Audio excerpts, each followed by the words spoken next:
had a tough time at home. I used to get bullied a lot outside of the house because of the kind of clothes that I wore and all that sort of stuff, because all the money in the house was going on the ale, you know. I didn't like it, not one bit, because I'd say that all the way through my childhood, I felt like I was quite a sensitive lad, a nice guy.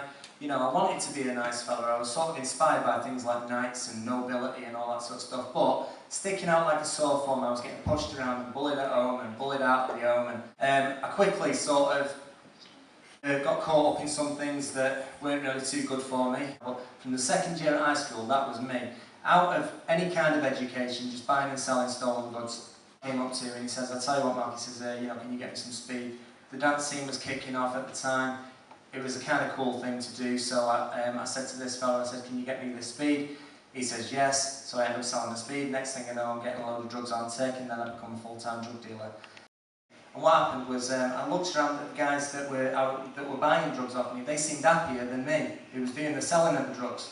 And so what I did is I started using a bit of weed. I was already drinking anyway, so I'd be drinking, I'd be smoking weed, and then one day, you know, I started taking a bit of speed. Now, I'll tell you the truth, I was so paranoid and so already getting really into violence that when I started using those sorts of drugs, my head came off my shoulders and I went absolutely ballistic. I was 18.5 years old, I was in prison for the first time, thinking to myself that actually what I needed to do was just fight harder, be more of a man and all that sort of stuff. By the time I was 23 years old, I got into an argument with a friend of mine, ended up cutting his throat, getting arrested by the police, got charged with attempted murder, got moved into prison, started a 5-year prison sentence. I tell you what, I've had something like 10 serious overdoses, and every time I used to come out of an overdose, I used to think to myself, I'm still here now, because somehow God's got a plan for my life. I started asking people in prison when I was doing this fast, and I say, "What do you think life's about?" And every now and again I come across somebody who said to me, he says he met Jesus. And whenever I'd hear a story like that, I'd think to myself, that's it, that's what I want. I saw a little New Testament Bible on the side and I thought to myself, no, it can't be one day, it's got to be right now. And as soon as I saw that Bible, I thought, you know what, I'm going to do it right now. And I turned around to God and I said, "Jesus, I want you to take over completely, because I'm sick and tired of trying to make it myself.